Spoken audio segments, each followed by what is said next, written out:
I ran up a check, I might do it again. Enemies close, had me thinking they're friends. 10 toes down, I'll be free until the end. Crib outside the city, I don't feel safe in my hands. Took so many years, I'm just waiting for the wins. I'm in debt to no one but the one who took my sins. I do it for real, there's no reason to pretend. If I do it once, I do it again. Add it up, bankroll, euro, peso, add it up, I'm just doing me, everything is on me, oh you matter what. Add it up, bankroll, euro, peso, add it up, I'm just doing me, everything is on me, oh you matter what. Add it up, told her if it's all me, everything is on me, gon' back it up. Matter what, told you I'ma do me, why you hating on me, it's not adding up. I do roll like a Mack truck, country heart, I might cop a farm and go act up. Lot of scars, I was cold-hearted, now I'm back up. Keep it real, I do this once a month, I don't rap much. I just take the money and go stack up. Only buying car till you get tatted up. All that other bull, it don't matter much. You only climb me, I put the ladders up. I ran up a check. Good evening, YouTube. Welcome back. Mike, Anthony, Almost Mediocre Sports Guys. How's it going, Mike? Good evening, everybody. It's going pretty good, bud. Pretty good. How about yourself? Oh, not doing too bad. Just kind of hanging out. I enjoyed a nice Saturday. I've been kind of relaxing. You know, the kids and everybody kind of got sick over this past week and stuff like that. So we're all trying to get better. Like I said, we had to take Nolan in even for a little bit there just to make sure everything was all right. But he had a few plugs in his nose that they had to get rid of and stuff like that, but he's been doing great ever since. So like I said, everybody caught that bug. There's like this bug going around, I guess. And kids go back to school too, all this stuff goes on, you know. Yeah, bringing it home, everybody gets different things. Yes, exactly. Hey, I had to tell you real quick, folks, this happened. I don't know if you're aware or not, but folks, maybe you do. Yesterday was Friday the 13th. I thought this was pretty cool, folks. Not an endorsement for Krispy Kreme. I just thought this was kind of a cool little story from yesterday.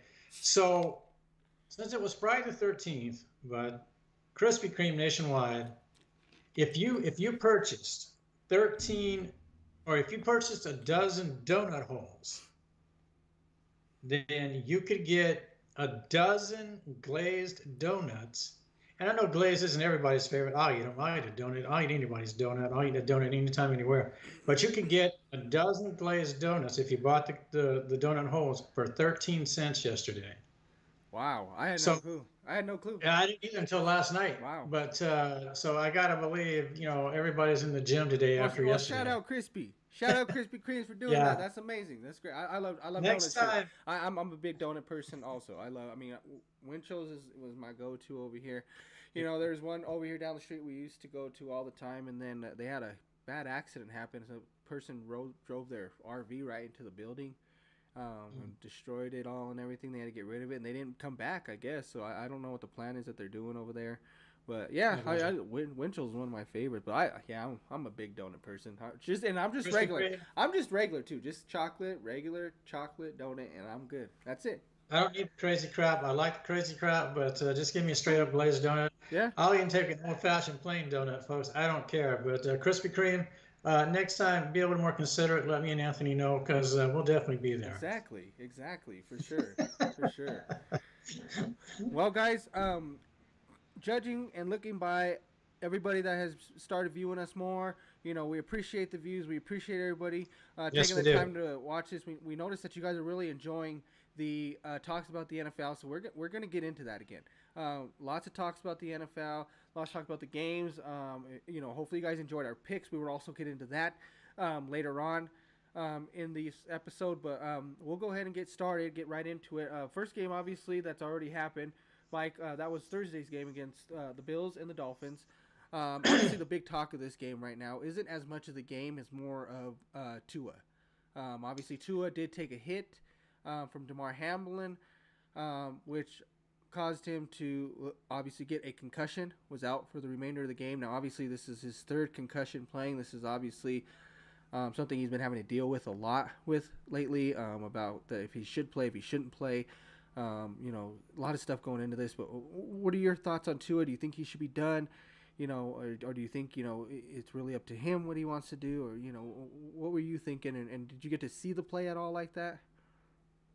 Yeah, I did actually, but and actually technically, but it's five concussions now. One going back into college when he played with Bama, Well, I was just obviously. talking about the So NFL. But yeah, I thought it was three. yeah, But yeah, no, right. that's Going actually into Bama that's too, that he took a lot of hits, and it's yeah. weird because you would think Well, at those plays and I get it, and there's a lot of talks about because of the fact that it just seemed like he was trying to make a play. Right, they were already down, and game wasn't going the way it was. He's already threw him 2 picks prior to this, so it's like he's just trying to make a play. Where most quarterbacks, it would slide. Tua has not figured that out yet. What the slide is, right? And he really needs to figure this out. But obviously, he's just trying to make a play for his team, but kind of cost him at the same time, right? but see, there's the backside to the aggressiveness to make additional yardage. Now you're looking at potentially, from what I'm hearing, 8 to 12 weeks, depending on. Yeah. There's a lot of scenarios involved here. Whether or not the NFL gets involved, I'm hearing so many different stories. The NFL may push the Dolphins to literally tell him to step away because of the image it's presenting, that type of thing. Yeah. Bottom line, it comes down to Tua. It ultimately comes down to Tua. If he walks away, I think he walks away with about 126 million dollars, something like that. So money's not an issue. I know he's competitive, but at some point, with I think it's 3 kids, something like that, and obviously a wife, you got to start thinking about these things. And real quick, not to put aside the concerns here, Anthony and I quickly, certainly wishing Tua, a quick and speedy recovery, whether he continues to try and play or steps away from the game. Just try to have a healthy life either way. But if we put that aside, but I think you got to look at the concerns the Dolphins, even if Tua hadn't been hurt, the Dolphins are beginning to show that a lot of speed isn't going to take you anywhere. They've got a mediocre defense. Tua's obviously, prior to the injury, was not having the best of games, looking like there's some serious concerns there in his playing ability. I've got concerns about the head coach, to tell you the truth. I had this Yeah. conversation Th- during the game. this game I, for I, I me just, was gonna told me a lot about both teams actually because here's yeah, the thing is I'm with you on how bad Miami was, but wow, is that this was bad. Buffalo's year possibly though? Well, Because here's the thing, right? Here's the other thing. The most awkward thing about this game is Buffalo won this game 31-10. But Josh wasn't Allen even only close. threw for like 139 yards in this game and a touchdown, Yeah. no interceptions, no mistakes. Defense played great. I'm wondering if, like you said, there is some issues in Miami for sure, but Buffalo might be the team this year that maybe can make this push for Kansas City. Right? They are doing everything right so far. They kind of had a little bit of a rough start to Arizona and everything like that. Beginning of the season, first game, I get it. Everybody's just trying to get locked in. I think Buffalo's locked in. Now, otherwise, like you said, talking about Miami, that's a different story. I don't know what's going on. Like I said, 2 picks early in that game, and the picks were terrible. He has that other one that he threw where he's just trying to just throw it away, but Yeah, he that's doesn't even ridiculous. get all the way over there. Sometimes you No, have to understand that it is okay to take a sack. You know what I that's mean? exactly it. But I think the other problem is he's so afraid to take hits that he doesn't want to take the sack. He's just trying to get rid of it so he doesn't get hit. So, which doesn't make sense. You're going to take a hit on a run and go for a concussion, but you don't want to take the hit on the sack. So yeah, and that's what I'm not understanding with him. But and to your point, I mean, Tua, where are you? Where are you mentally with this? Are you afraid to take the hit, or are you just incapable of using proper judgment here? You already had the first down. You should have already been into a slide, position right before the hit with Demar. And those are the concerns you have to have. To your point with Buffalo, and we talked about this last week because I have Josh, folks, as my MVP at the end of the season. Bud and I talked about this prior to the season and then during last week's podcast. I really think Josh is going to have a fantastic season. Um, but with Diggs no longer there to be a distraction and basically telling Josh in the huddle, give me the ball, do this, and all those sideline, problems, distractions. Now you've got Josh out there distributing the ball. You got a little bit of a running game there that's helping out. Josh, I don't want to see Josh continue to try to do this much. Yeah. I don't think that carries through the season. He still needs to be smart about his decision making. On a lesser note, I'd say lesser note, what I will say though was I do believe what we saw at Von Miller Thursday night, maybe Von finally back as healthy as he's going to be, which is a good healthy. Yeah. I think the last couple of seasons he was trying to play, couldn't, but now we're seeing him healthy enough to look good, make a difference, be impactful, and help this team on Well, the defensive that's side been an also. issue for Buffalo too, is getting pressure on that quarterback, right? Yeah. And that was part of the reason they got Vaughn in, was because he was going to be that pass rusher. He still hadn't. He got hurt. Hasn't been 100% like you said. Now he is. He does look good. Like I'm saying, Buffalo looked really, really good, and not. But I'm not sitting here saying that Miami was like a great looking team or anything like that. I do think their run game, though, they do have a great run game. They did look good in both games running the ball. So you're wondering why they don't stick to it more. But at the same time, you got to understand, you're paying this quarterback $250 million. You got two wide receivers making over 100 and something million a year, and you're just going to run the ball. What's the point of, they're going to be like, why are you paying all these guys all this money if you're just going to run the ball all game long? But at the same time, you got to sit here and wonder, is it just more about wins, or is it more about getting these guys the ball no matter what? Because if that's all it is, then let Miami fans know now, then they can, not worry about making the playoffs, because that's exactly what's going to happen. If you're only focusing on getting those two guys the ball every single game, when you got this guy back here just because he's making $800,000, not be able to run the ball, I'm sorry. If that's not what you guys want to do, then I don't know what you guys are playing for. Yeah, and the last two things I'll offer up, but and to touch on your running game issue, obviously when you get behind like they did, the running game has to be put to the side, because now you got to play catch up if you're going to do anything at all, and it really becomes difficult to implement your running game. But they do have a decent running game. But again, to your point, you got to learn how to incorporate this better into the system, make it work. The Dolphins, my last point, are talking. Apparently, they're considering reaching out to Tannehill as an option. I get reaching out to this guy. He's familiar with the system. Is he going to be a guy that you could bring in and get you to the playoffs? No, I don't think so. I don't. I think the Dolphins season ended Thursday night. If they don't bring in a guy like Tannehill, at best the Dolphins are probably a 6-win football team, maybe 5. They're just not going to be good enough. I know you've got a quarterback there. Did you have Tua and Miami going to the playoffs this year? Yes, I did. I think I did. So, I mean, so you think Tua is like a far superior quarterback than Tannehill? I think the intangibles at the ages that they're at right now favor Tua. He's got a strong arm. Now, I'm not saying now we got to put aside the poor decision making. I think, as the season goes along, the Dolphins could buff around. They did last year. Well, because I think from what we've seen so far with the Jets right now and how they played against San Francisco, they may not be all there. I don't know how. We'll get into that game. I know we're going to talk about that later, about the Jets and how they look. But to me, I wasn't really, happy with Jets. But if you're bringing a guy in like Tannehill, who is a veteran, you're giving him 2-star wide receivers like Hill and Waddle together, right? He's played with a star wide receiver. He's been with Hopkins before. So I know. He's had AJ Brown with him before. He's been a good quarterback. I don't mind Tannehill there.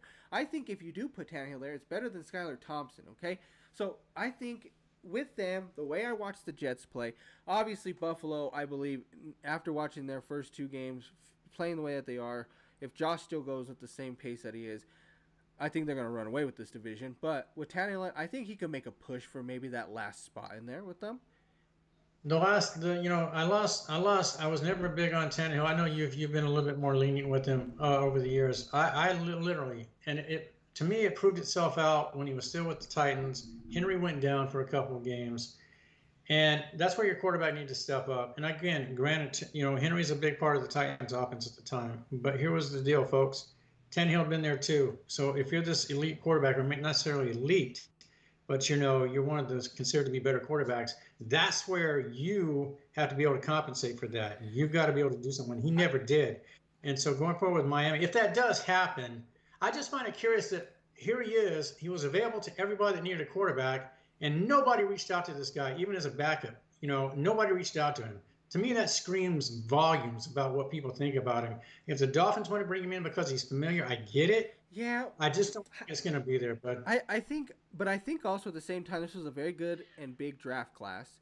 So a lot of these quarterbacks are rookies starting. We talked about that last week. How many are playing? How many are going against each other now?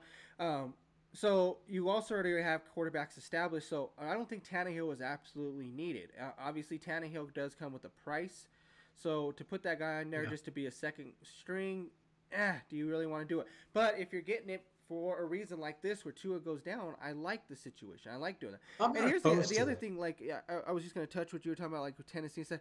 I think the problem in Tennessee was the coaching and the fact that when you have Derrick Henry, all they thought was, I have Derrick. I'm going to give it to him 400 times, and we'll just figure out a way to win with above, above average defense play. We'll just get to where we need to get to make the playoff. So Tannehill didn't really get set up for success, I felt, because it was just give the ball to Henry, give the ball to Henry. After a certain point, it's just like, okay, they obviously knew when he was going to throw it, and then it's just like he doesn't have time to throw. They're just already coming after him. So I still want to see if that does happen. I think it does help Miami more. Yeah. But obviously, I think Tua leading this team, that's what they want for sure. But, we'll see. Hopefully, best wishes to him. I hope everything turns out great for him. Like I said, hopefully, we're just as worried as for everything for his safety. Yeah, That's the only exactly. thing for sure. But let's just get into a few games, though, last week, Mike. Your boy, Joe, what happened? I don't know, but I know that Cincinnati traditionally can start out slow. This has been the case ever since Joe came on board. I just think, from a coaching standpoint to the players, I don't know why. Obviously, we can talk about the offensive line. Supposedly, it's improved this year. They were going in this game. You've got receivers that are disgruntled. This is one of the problems, I think. Um, I do believe that Cincinnati will begin to correct the issues because, we talked about last week, the first 4 to 5 weeks of the season, teams are still trying to find themselves, folks. I mean, whether you're going to be good or bad, you're not going to hit your rhythm until about week 4 or 5 because of the shortened preseason now. Yeah. I still think, even though Joe struggled, the whole team struggled. But we've talked about, they lost some players over the offseason and that type of thing. Joe's coming back from the injury. I think it's just going to be through repetitions. I I can allow for the idea that possibly they just felt New England wasn't there with the transitions and everything, that they just weren't going to be up to the task. You made a great point No. last week, Bud, in talking about that Cincinnati New England game. That better watch out for the defense because it's not a new coach they're bringing in, it's a system coach, and that was a They great only call on allowed your part. But 10 it played points. out. 10 points to Joe. Yeah. And here's the thing. So, right? So, obviously, that was a huge, huge win for New England. Obviously, that's huge. Big loss for Cincinnati at this. But at the same time, obviously, this week, they are going against Kansas City this week. Yeah. So obviously, we will get into the picks with that later on. But going back forth, it's kind of that. Does Burrow still have that Burrow magic though? Right, against Kansas City, he's the only one recently that is he's 3-1 recently against Kansas City. Only one to beat him in the playoffs. To stop their run there. But does he still have that same magic this week to be able to beat a team like Kansas City, or is Cincinnati in a lot of trouble this week, especially if they do lose and start this year off 0-2? Well, and like we talked about last week with our predictions, and you know where I stood. I've got Cincinnati winning the Super Exactly. Bowl. Yeah. So that's obviously in massive jeopardy. But I, my biggest concern, obviously, the transition at running back with everything that happened there. But a bigger concern to me is you've got two disgruntled receivers for various reasons. One literally turning down massive amounts of money now because he literally needs to make one Was more it dollar than 4 year Jefferson. 140 million? Yeah, and you're not even talking about the guaranteed money that he turned down. And all because he has to make one more dollar than Jefferson with Minnesota. To me, this is the According to kind of him, stuff. he needs more than just $1. That's what he said. He said if he wanted to beat Jefferson, it'd be more than $1. But Yeah, I and, highly and those are doubt the that. distractions. Don't do this. I mean, if you don't want to play, then I guess don't show up. Just sit your ass down and just work it out off the field. If you're not going to feel like you can contribute like you want to or need to, then you're a distraction, you're a detriment to your team, and you're not committed to trying to win. So these type of things, I think, coupled with everything, contributed to the loss to New England. But I'm not going to discredit New England. Like you said, that's a rock solid defense. They have the potential to be 2-0 after the Seattle game this week. Yeah. And wow, can you imagine that? Oh, I I mean, agree. the Patriots, after 2 weeks, possibly tied for first place. And that'd be crazy because then that would, because also, like I said, I wasn't too high on the Jets, But if they go 2-0 and they're tied up there with Buffalo, that would be really, really weird to see. But at the same time, I don't mind it. I don't mind seeing a team like that is coming through like that. But Cincinnati's got to figure it out. They have to figure it out. I think this is a huge game for them this week. They have to win. This is a must win for Cincinnati.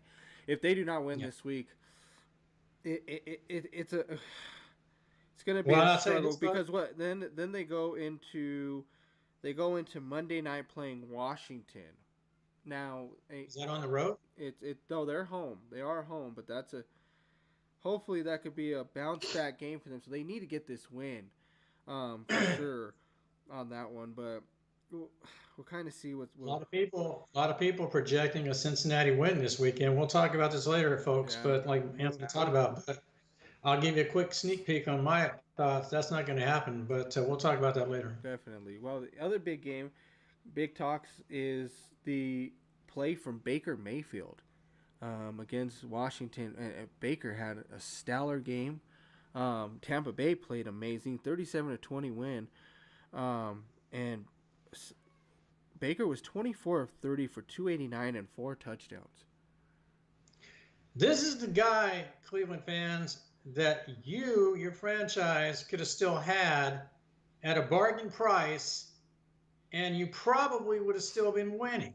Yeah. Because guess what? Your quarterback currently doesn't care about winning. Secondly, he's not good enough to win. And third, there's a good chance he'll be suspended again. So you're going probably nowhere this season. Whereas Baker, who was jettisoned, did a bus stop with the Rams and some time with Carolina, is now with Tampa Bay, obviously, potentially taking them to back-to-back division titles. So congratulations to your ownership group there in Cleveland, folks. That's a banner. That's terrific, man. You guys should your franchise, your ownership should run for politics because wow, that's impressive. Yeah, I got my. But back to Baker, but lights out. He is really good now. His second year in the system. He's comfortable with his receivers. Got the running game. They got a decent defense. I mean, it's also. They're not. I don't think they're a Super Bowl team. We talked about this, but. Could make some noise. You never know. Don't sleep on Tampa Bay, folks, if they get to the playoffs. Yeah, I'm. That team's got. They have it all, especially on that offensive side. I mean, Bucky Irving was the leading rusher in that game. He was supposed to be second behind Rachaad White, but they did everything. They all ran. Everybody put up points. Everybody scored. Evans scored. Godwin scored. Mike Evans is just always so consistent for them. And you know what I like, bud? It's not glitzy. Yeah. It's kind of like almost like grinded out football. Just take care of business. Just go take care of business. There you go. Just take care of it. And this is huge for them because this is that division where everybody's kind of like, it's going to be whoever finishes 8 and 9 type stuff. I don't know about that because from what I've seen, and granted, I get it. It's against Carolina, but so what? I don't care. That's what you're supposed to do against a team that's not that exactly good. 47 points against them. That's fine with me. I'm good. Rashid Sneed was a big add-on to them. He scored early in that game on a huge play, 54-yard throw from Carr, I believe is what it was. Great game. Defense looked stellar. Shut down that Carolina team. I think I don't think Bryce Young is going to be the answer. I think Carolina is going to be looking for a quarterback coming this next offseason. Carolina just looked awful. Just terrible in this game. But at the same time, New Orleans, like I said, you put in that work. Boom. I liked what they seen. I still think I liked the Bucks game more than what I seen against Carolina because I think Washington is a better opponent. Obviously, that first game for Jaden was probably exactly what you would expect from a quarterback like Jaden. It was step back, your first option's not there, go ahead and take off. But he had a tremendous game, I thought, for the first game. You just played a better team. That was just it. That's the only reason why. You just played a better team. He's going to get better. I think Jaden will get better as it goes on. Obviously, and then the other team in that division that everybody's kind of talking about is the Falcons, and that was a huge loss by the Falcons too. What a terrible loss. I mean, Russell Wilson doesn't even start, first off, right? They find that out right before the game starts. It was game time decision. He doesn't play. Justin Fields has to come in. I mean, there's no reason you lose this game, and then you only put up 10 points. I mean, that defense was stellar for Pittsburgh. See, this again, Everybody loves Kirk Cousins. He's a good dude off the field. And Bud knows I'm not the biggest Kirk Cousins endorser. Even when he was available a few years back, and there was talk of going to Denver and this and that. And Anthony and I talked about this, and I thought, as an ownership group, I wouldn't invest in Kirk because, again, he's not a big game quarterback. He can have his moments and he can look really good. And I know for some bizarre reason, like we talked about last week, that he's projected for some reason to possibly top 5,000 yards passing. Well, folks, if what you got is an offering last week is any example of what's going to happen, it's not going to be very pretty. As a matter of fact, and we'll get into this with the Atlanta game later, if this continues, especially if it continues this week, I guarantee you fans are going to be calling for Penix right now. That's not going to fly. And Kirk did not play well. You can't throw picks like that. You are a seasoned freaking veteran. 155 yards and 2 picks with 1 touchdown. Yeah, and the picks were bad. And you can't be making these throws when you've got that time in the league. They invested boatloads of money in you to come down and be the leadership and the leader that this team needed to make it to the playoffs and potentially, I don't know, at least in the business. Your top 2 options only caught 5 catches for, what is that, 41 yards and a touchdown. Those are your top 2. Yeah, that's Drake why. London only had 2 catches for 15. Kyle Pitts 3 for 26 and a touchdown. That's ridiculous. Absolutely ridiculous. Kurt, I don't want to hear, well, Kurt might be looking over his shoulder. Well, if you're looking over your shoulder, as long as Kurt's been in the league, then I don't know what to tell you because you were brought in for a reason. Deal with it. They drafted a quarterback. He's there to hopefully learn from you. But you keep playing like this, he's not going to be learning from you. You're going to be watching him from the bench because that's how bad it was. So, Atlanta, boy, Kurt, you need to figure this out. Yeah. I know you got the injury you're coming off of, but come on, dude. You got to play better than that. Definitely. Definitely, I agree. The last game we'll kind of get into before kind of moving on into our picks and talking more about these other games is that 49ers-Jets game, Mike. I mean, man, what 49ers dominated. They really dominated. They look good. That game manager, Brock Purdy, they were good. They were good. They were really good. And, oh, my gosh, man, with Christian McCaffrey being out now, did they not have a diamond in the rough in that Jordan Mason? And what a cool story. It's his first start. His mom's able to be there for the game. Yeah. And I don't know if there were some other families, but to see him out there, hugging his mom in the stands, those are the kind of things you like to see, folks, because those are big moments for the kids, the rookies in any sport. But obviously, for him, it was huge. But yeah, now this, folks, speaks volumes about. The Niners are almost like Alabama. They don't slip. They just reload. At least right now, Alabama's been doing it for years. The Niners have been doing it for a few years. But man, I tell you what, it wasn't so much just the Jets looking off, but I don't think people are giving the Niners enough credit for making the Jets look bad. I mean, it was. I'll tell you what. That first drive that I watched with the Jets going down, I was like, maybe everybody was right. I think they were kind of right. Maybe the Jets are going to be good. After that, it was just. It was awful. I mean, Rodgers does not look like that bad man, Aaron Rodgers, that Stephen A. Smith like. He didn't look nothing like that. 13 of 21 for 167, a touchdown and a pick. That's just. Those are Kirk Cousins numbers that we just showed right there. Yeah. And this is the team that's supposed to be in the Super Bowl. And Rodgers is out there telling everybody, well, if you want to jump off the bandwagon now, jump off now, but don't come back. I mean, a lot of people, there's a reason they're jumping off. There's a reason. Yeah. And I'll allow for Rodgers' history, to make a statement like that, and hey, yeah, don't, if you want to jump off, but we'll see what happens. Because, like I mentioned to you, I had the Jets in the AFC Championship game. So right now, folks, my AFC Championship game is pretty much sinking like a battleship. But you wonder if maybe Rodgers, I was really impressed. I was really disappointed in the Jets defense, but I also consider who they're playing. But with Rodgers, you wonder, Bud, if I know the injury's there, but are we? How these guys, they all hit that wall. Yeah. That's the age. Regardless of what talent you have, it's the wall. I agree. And sometimes that wall, you Father can't Time cannot be beaten. I know everybody sits here and wants to talk about LeBron and all this other stuff. And LeBron, yes, he has done it for a long time, but it's still not father time. I mean, he's not there yet, but you can still see the decline. You're not going to sit here and tell me this is the same LeBron that was in Miami. It's not. It's not even close. Is he still doing what he's supposed to? Yes. Same thing with Rodgers. Does he still look like the guy? Does he kind of move a little bit like him? He's still got the arm throw? Yes, but it doesn't mean he has the same strength, same mobility, the same IQ. Some of these guys are faster now out there. I mean, they're playing different defenses. The game's a little different, right? I'm not even gonna lie. This is how different the game is now, Mike. And the reason I bring this up is because it's hilarious. Because I was playing this earlier today. I was playing some Madden today. And I'm sitting here looking at these playbooks, and I'm like, why is everything RPOs? Why is everything RPO this, RPO that? Whatever happened to just a good old run game, just a good old, pass play, all these RPOs and motions and this and that, and it's like, man, it's so crazy that Aaron Rodgers wasn't built for that. Aaron Rodgers needs a standard offense where he could just kind of move the ball up and down. That's all he needs. What he also really needs is a consistent running game too. That's going to be there to help support him. I think Brees can be that guy, but they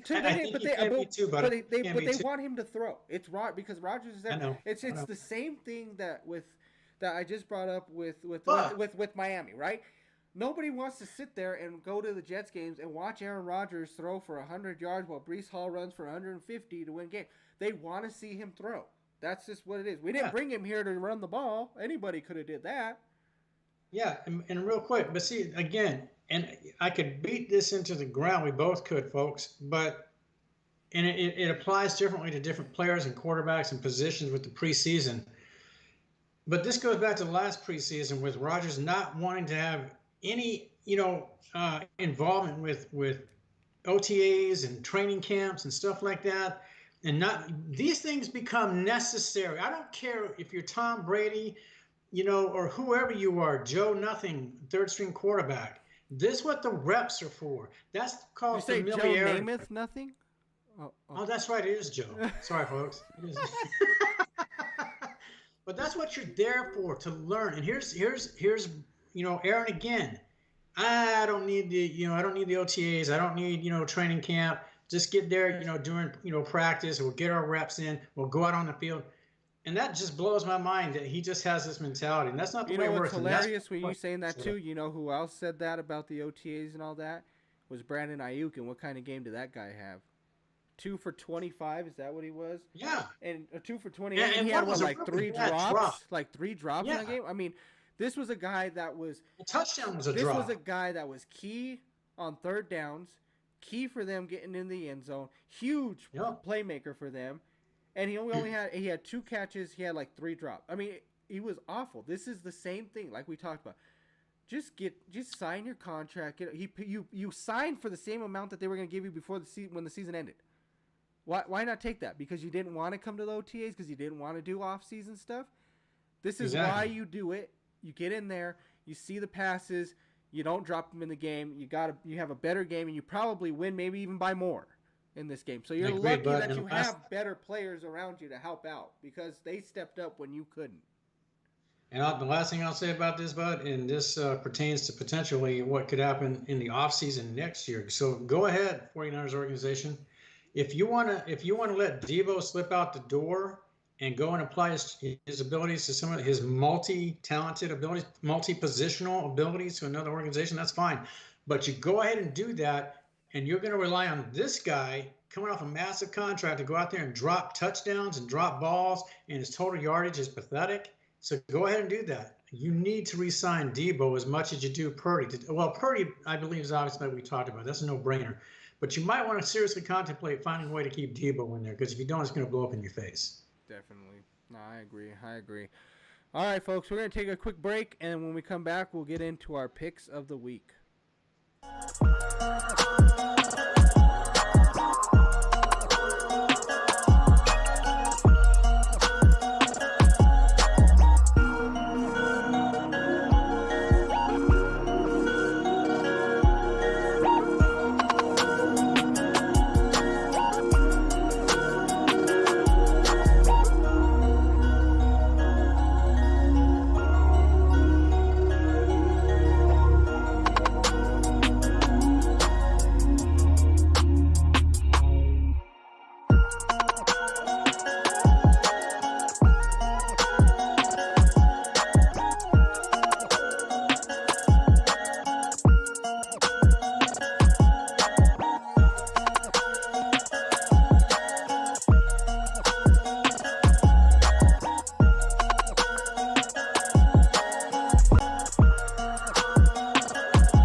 everybody. Like I said, it is time for Picks of the Week.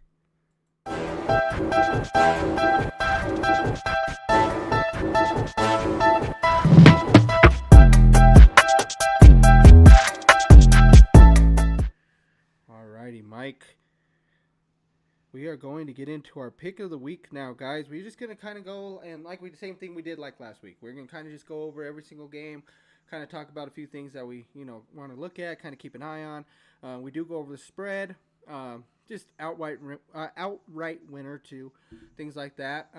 So like I said, feel free to dive into the chat. Let us know what you feel too as we're going along with these games, or let us know after what you guys have. But let's just start off this first one right here, Mike. We already talked about Baker. Didn't get into much of the Lions, but Bucks at Lions is this one here. This is a huge game. This is big. Lions are favored by 7.5 though in this one. Yeah, obviously we're talking about a rematch of last year's divisional. I thought that was a really good game. And actually, for just a brief moment there, the Bucks were looking at the upset last year. Yeah. So that was pretty impressive. I was curious to see if they could come out and build on that. And obviously we talked about that briefly with the Week 1 win. It's still a tough go. Going into Detroit. Detroit played a really, really impressive game with the Rams. This past weekend, went into overtime. But see, that's the thing. One of the things that I know you and I both want to see from Detroit, particularly at home, you've got to show that next step, that championship mentality. Yep. And when you take the overtime kickoff and you drive it down the field and you do what you're supposed to do, don't leave the team options. It's over. We're done. We just took it from you because we're the better team. Absolutely. That's what Detroit did. Yep. It was a little, they sort of let the Rams back into the game. I was a little bit surprised by that, but those are the learning curves you go, especially in the early part of the season. Yeah, I'm not gonna lie. I'm not as surprised because, and here's the reason why I'm not as surprised. It's because of all of you guys that I've talked to about, and I asked you last week too about why everybody's so high on the Rams, and the Rams did show up. I know they lost Puka, which was rough. They lost like 2 wide receivers, I believe. They took some hits, yeah. But at the same time, they still kept coming back, and it's that guy Matthew Stafford. I mean, I know he had that pick at the end there that was costly. He just didn't see, I believe it was Branch over the middle who intercepted. Yeah, it was. But at the same time, that guy's just a competitor, right? He plays till the end of the game. And that's a good thing for the Rams. I still think the Rams will be there. After watching that, I think they are a good team. I was kind of down on them, so. You guys kind of changed my mind about that. So the Lions did play a great game, though. And like I said, I totally agree with you about the way that they finished that game off. That's exactly what you want to do. But at the same time, man, that Bucks team, though, I just talked highly about them. You know what I mean? But what were you going to say? I'm just going to say real quick, and it's only happened, I believe, one time during the game. I believe, folks, don't quote me on this, because, you watch a lot of football and sometimes you get, some things come and go. I believe there was 1 4th down that Campbell opted to go for it. And this just harkens back to what we're talking about. I get it. First game of the season, it's a home game. You want to be aggressive. I get it. But what I don't want to see, we talked about this last week, is if this is going to continue to be an issue, this is something that somebody will have to literally pull this guy aside and say, look, I don't care if it's the owners. Somebody will potentially have to say, look, you have got to stop. Yeah. This cannot happen. We cannot keep doing it like this. So I hope they figure this out, because if not, this potentially could bite them in the backside, Detroit fans, as you go forward. I agree. But the game itself, Detroit looked great. They made that statement. They made that championship potential statement.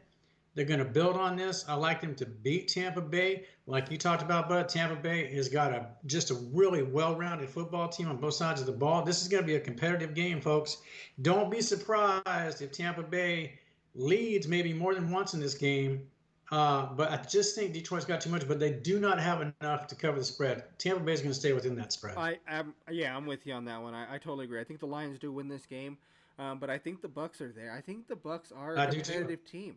I think it will be close. I think it's probably a 3-point game that this ends in. They may go to another. The Lions could play back-to-back overtime games. Just after, Yeah. There's a good chance in that too. But they need to take care of business, though. They do need to take care of business. If Tampa Bay wins this game, watch out. That's all I'll say. Watch out. Yeah. Tampa Bay could be really serious. Definitely. But I don't see it. But we'll see. Yeah, I agree. It's going to be a great game. I agree for sure. Next game on there we got is the Raiders at the Ravens. Baltimore is a 9-point favorite on that one. That's not even probably close to enough. You know, and I'm not trying to beat up your team Raider fans, but you just got to be realistic. This is, unless you're a Raider fan, unless you're a Raven fan, you don't even turn the channel on. It's not even worth it. It's pointless. The 9 won't even. You said it's 9, bud? 9. Yeah, it's not. I could see the Ravens win this game by 14, 15 points, maybe even 16 points. I know they got the defense, but the offense is absolutely not there. Not there. I see this game being like Notre Dame playing Purdue today, where Baltimore should have won last week on that. You know, they had 2 chances. One where Lamar just missed. 2 with Likely's foot just missing in the back, right? So they are upset. They should be 2-0. The Raiders are going to be in the way. You know, obviously Notre Dame won 66-7 today, but I don't see that happening. But I mean, I do obviously think Ravens win. I do think they cover. Lamar, and then they have to get this win. They have to bounce back. They can't go down 0-2 regardless. They cannot. They cannot. I mean, that's not. Yeah. If we had to nitpick a little bit with the Ravens, and there's always a little you can do with any team, I'd like to see Lamar use this game to fine-tune some of his judgment calls. I'd like to see him run less. This is where you get Henry established. Exactly. This is exactly where you get him established. Great point. Run the ball with Henry. Let him take a load off of Lamar for a game. He doesn't have to. That's what you got to do. Run the clock out. Just beat the Raiders to the ground. You will have big plays in this game. It will happen. It'll come for you. Your defense is stellar. There's nothing that Gardner Minshew's going to struggle a lot with the pass rush. He's going to struggle with those secondaries. They're so good. Those secondaries are amazing with Baltimore. The linebacking core is good. I just don't see anything. I mean, Brock Bowers is going to end up having to have a huge game for them. Devontae is going to have to find a way to make things happen too. But I just cannot see that happening in this game. No. And I know the Raiders, they've got the bookends on the defensive side, and you can obviously imagine Crosby will make his presence felt. I mean, he's Crosby. And there's probably not very many games you won't feel his presence. And I think, he'll have a statement or two here with a sack, possibly, that type of thing. But at the end of the day, on both sides of the ball, there's just not enough there. And if the Ravens, let's put it this way, too. We got to look at both sides, folks. If for some bizarre reason the Ravens lose this game, man, that would be devastation. Oh, it'd be crazy. Really would, but folks, you got to. So this kind of goes back to what we were just talking about in the AFC East, right? If they lose, Cincinnati finds a way to lose to the Chiefs also, which could very well happen. You're gonna have Baltimore and Cincinnati at 0-2. Then we haven't got to it, but obviously I know where you're going. Yeah, I mean the Steelers could possibly be 2-0. 2-0 and leading they play the Broncos. And we were not high on the Broncos, right? No. So they could be, and then, And that's a credit to Tomlin. Exactly. There's a good chance that the Steelers could be, after week 2, the Steelers could be 2-0, while the rest of the division is 0-2. Because not only that, the Browns play the Jags this week. That's a good chance that they could lose also. Yep. So, but basically, let's just go right into that one. Browns and Jags. Jags are a 3-point favorite. Mike, who do you got in this one? See, Jacksonville again. We're right back to the concerns from what. See, there's a carryover. Miami should be 0-2 also. So we have that carryover from last season that you were thinking they would correct, and they haven't done it. No. You gave all this money, to your quarterback. And now Trevor's out there, and he's looking mediocre again. Yep. The team is looking mediocre. Now you start to wonder, is it the team? Is it the coaching staff? Is it both? I mean, what are we doing here? I don't know. And on the flip side of that, and like we talked about just a little bit ago with San Francisco and potentially some, distractions, and Cincinnati with some distractions. And we're not going to get into this, folks, because we all know what we're talking about here, and that's Deshaun Watson. But here's the problem. okay, aside from this guy's problems, when he's on the field, and I know his dad passed away, and my sympathy is to anybody who loses a parent and they've got to go out and be expected to do a difficult job. I get it. So my sympathy's on that aspect of things. But this is life, and this is what we sign up for.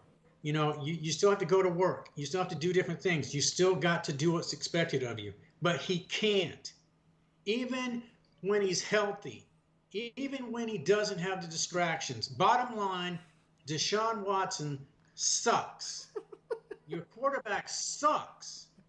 And you may as well jettison him right now and just take the $170 million hit, because you're not going to the playoffs, you're not going to the AFC Championship game, and you're not going to the Super Bowl. So you may as well stop trying to figure it out, because this experiment that you went with just blew up in your face. And it wasn't just because they were playing the Cowboys defense, who's already apparently playing at a playoff level. They would have lost to just about any other team for the most part.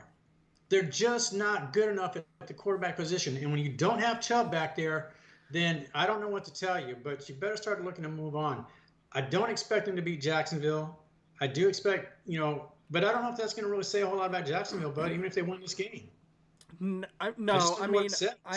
Both these teams are definitely on a decline to me. They definitely are on a decline. Obviously, I thought this year would be a little different. Obviously, the Browns adding Jerry Jeudy on there, but obviously Nick Chubb being out. Jerome Ford was actually pretty good last week. He was great for them. So that was a big key for them. So I thought maybe that could take a little bit of a load off of Watson, maybe. But the guy's still he's not what he was in Houston. He's not what he was at Clemson. He's not that guy. He's as good as a backup maybe for a team if they need somebody to come in for a play or two, things like that. Obviously, it's 3 by Jacksonville is a 3-point favorite on this one. I am taking Jacksonville to win this game, folks. Jacksonville. I do think Jacksonville covers this. I think Jacksonville needs this win. I think Trevor needs to make a statement. Trevor's one of those quarterbacks where he's not. The whole team. He's not. Obviously, he's not elite. He's not one of the elite quarterbacks, but he's one of those when he needs to make a statement, he can go out there and do it. And I think this is one of those games where it's like that Jacksonville goes out and wins like 24-10. They just defense does well. They just do everything right. Get to the quarterback, take out Sean, things like that. Good running game with Bigsby and ETN. I like that matchup with better than Jerome Ford. So I think Jacksonville does win this one. I think so too, but obviously, and the last 2 things I'll say about Trevor, like to see better decision making. I do worry about his injuries. He's giving me injury-prone vibes. We'll see how that plays out over the next few years. But that's kind of the vibe, kind of like a Joe Burrow type thing. But Trevor's got to start showing, some better decision making. I think the whole organization's got issues, but Trevor's contributing to it with some poor decision making at times. So he's got to step it up too. But Jacksonville to cover, bud. All right, moving on. Next game we got is the Jets at the Titans. Jets are a 3.5-point favorite in that one.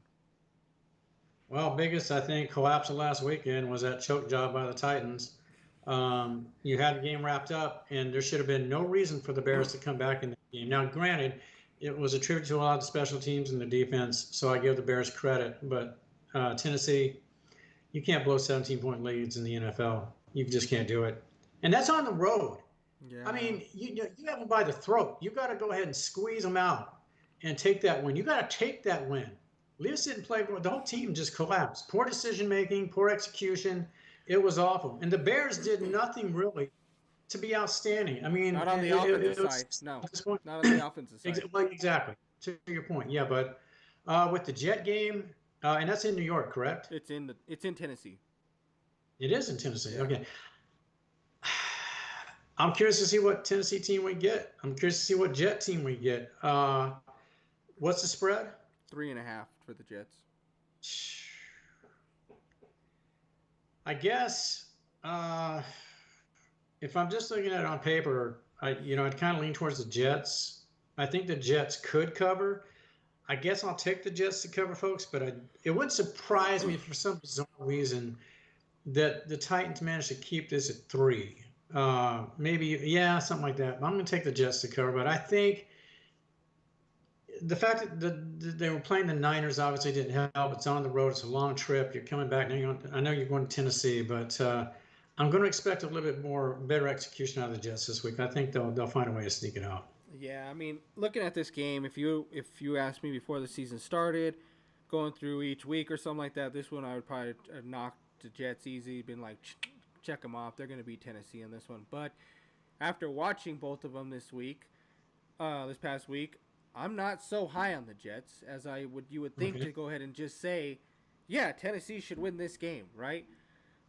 Because part of me thinks that the best part of Tennessee's offense is their running game, which Jordan Mason ran roughshod over that defense, right? They couldn't stop Mason in that game. So why couldn't Tennessee run the ball all game long against that defense? They could. Takes a lot of pressure off of Levis to throw against that secondary, maybe, to stay away from Sauce as much as possible and run the ball. You could win a game like that against the Jets because the Titans don't have a very bad defense either. I thought they shut down Caleb Williams very, very well in that game. Granted, yes, it is his first game. It is, but the hype behind this guy and the fact that there's people taking him to go to the Super Bowl this year and things like that. Okay, I thought the defense played stellar against him. If he didn't have all this hype the way that people wanted him and making him out to be like this next, greatest, the next Mahomes or something like that, then I'd have been like, you know what, Tennessee was just mediocre against them. But no, I thought they shut him down. They played great. Like you said, it was Chicago's defense. So this game I think is a little bit closer than what a lot of people think, but I still am going to go with the Jets. Okay. I don't think they're going to cover though. I don't think that. I think this game's going to be a lot closer. I think it is going to come down to the end right there. It's maybe like a 21-20 game or something weird like that, or something to that sort. But I don't think they cover that 3.5. I could be wrong too. I mean, this could be one of those games where they're like, oh shoot, we played for the 49ers. The 49ers are just a better team, and then they just come out and they could beat the Titans, by 20, right? That could happen. Yeah. Too. And the last thing I'll say about this game, is obviously you got 2 0-1 football teams, coming in this game. The team that absolutely needs this game, the Jets, even in week 2, folks, is the Jets. Absolutely. Because not only is it to keep pace or at least, stay within striking range of Buffalo, but you've got all these expectations, and if you start out 0-2, yeah, boy, because that's like we were just talking about, like Jacksonville, like I said, they're on a decline. So even going 0-2, Tennessee still could make a push to be even better than Jacksonville. Now, obviously, we'll get into the Colts, and we'll also get into Texans as we get into this. But it's not terrible for the Texans to start off 0-2 as more as it is the Jets starting off 0-2, especially like we were talking about with New England. If they are for real, that defense finds a way, and Buffalo as well as they're playing to go down 0-2, that's not great for the Jets at all.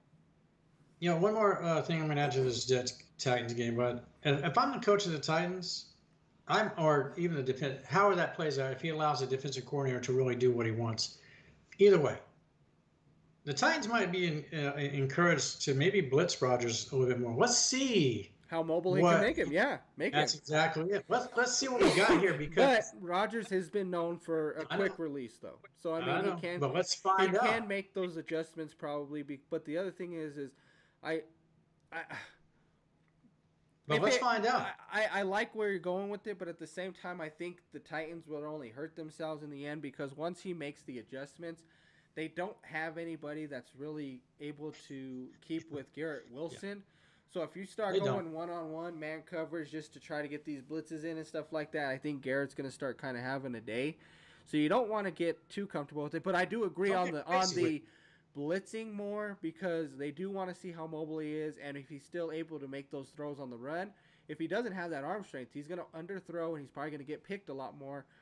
And I agree. I agree with you, Mike. I do agree with you.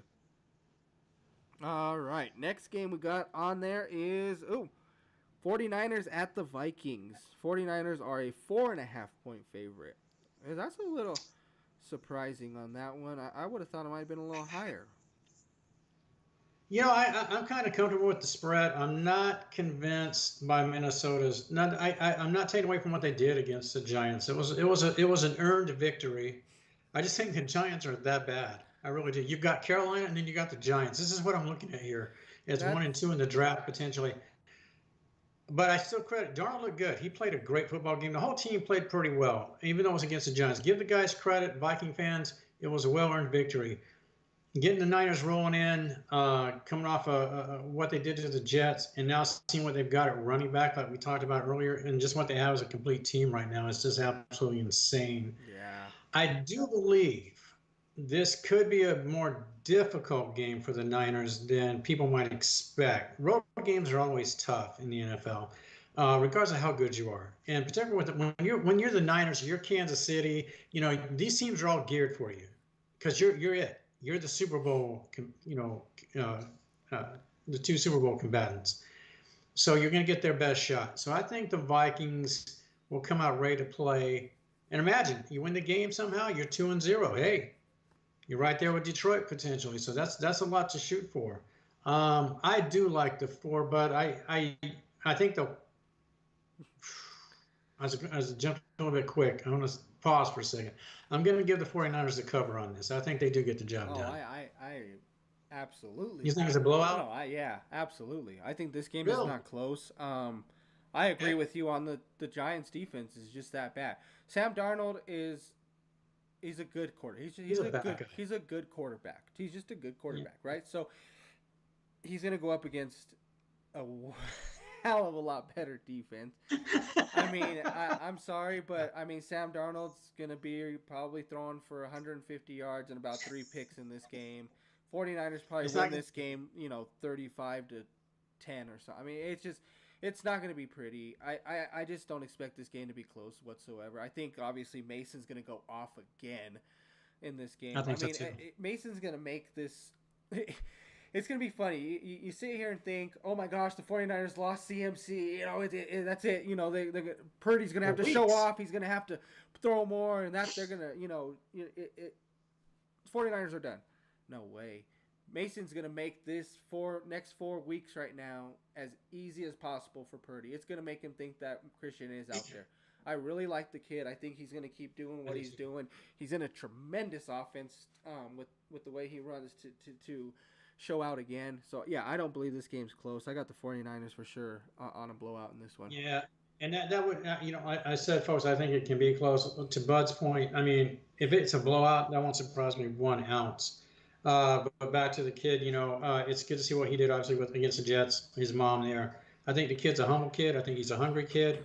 And I think he's out there, to show out and show what he can do.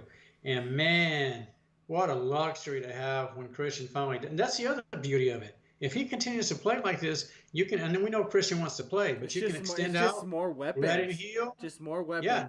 Hey, use that for as long as you can. Christian comes back week eight, you're 7-0 or whatever you might be. Man, you got both barrels cocked and loaded and ready to go. You imagine that? Yep. What kind of threat is that to have these two guys? Absolutely. But yeah, we both like the Niners to cover. For sure, definitely. All right, moving on. Next one. The Chargers at the Panthers. Chargers are a 5-point favorite. What do you say about the Carolina Panthers? I'm not going to beat this into the ground, folks. Bud and I talk about this sometimes away from the camera. We talked about it last week. I got sympathies for Bryce. He may have struggles as a quarterback, just period. But I'm not sure we're ever going to know unless I think this is his option year. I think I think he's ready to. He can be released, or he can just say, "I'm going to step away." I think Bryce needs a new landscape. Yeah. As a backup, he's got to go someplace and learn. And if he is going to have that potential, he's got to go sit behind a good quarterback and just learn for a little bit, because it's not working here. And Carolina doesn't care about him. I don't think the ownership group cares about the team, but Bryce has not received any support. And I really do feel for the kid, because Bud and I talked about that last week. He hasn't received the reps he should have in preseason. The list goes on and on and on. Carolina might be a 2-win football team. Yeah. I mean, it's that bad. And you have to think. I mean, when you're at Alabama behind a line, that gives you a lot of time. You're on the move constantly, and you come to a team that just doesn't have that line, and you're, under duress more than anything in a game. It starts to take a little bit of a toll on you, and you just at times you're just not playing your game because you're just too worried about that pressure. from the line. So I get it. Yeah. Like you said, the Panthers aren't great. I wasn't really excited about the Chargers, but man, Harbaugh's going to run that ball, isn't he? He runs the heck But out of that's the not ball, gonna, huh? He, but it's not feasible over the long haul. yeah, This and is here's the other this thing is is, I don't understand why you would want, and not that it didn't work, it did, and well, and it'll work against Carolina. Dobbins was great, but at the same time, if you were going to run the ball like that, wouldn't you want somebody like an Eckler there to run the ball the way that he knows how to run the ball too? I mean, he's a dual threat at that point, so that's why I like guys like Eckler, because he's such a dual threat that when he is running the ball like crazy like that, when you want to get that ball out, you can get that play action in, but you can also dump it off to him if you get too much pressure on yourself.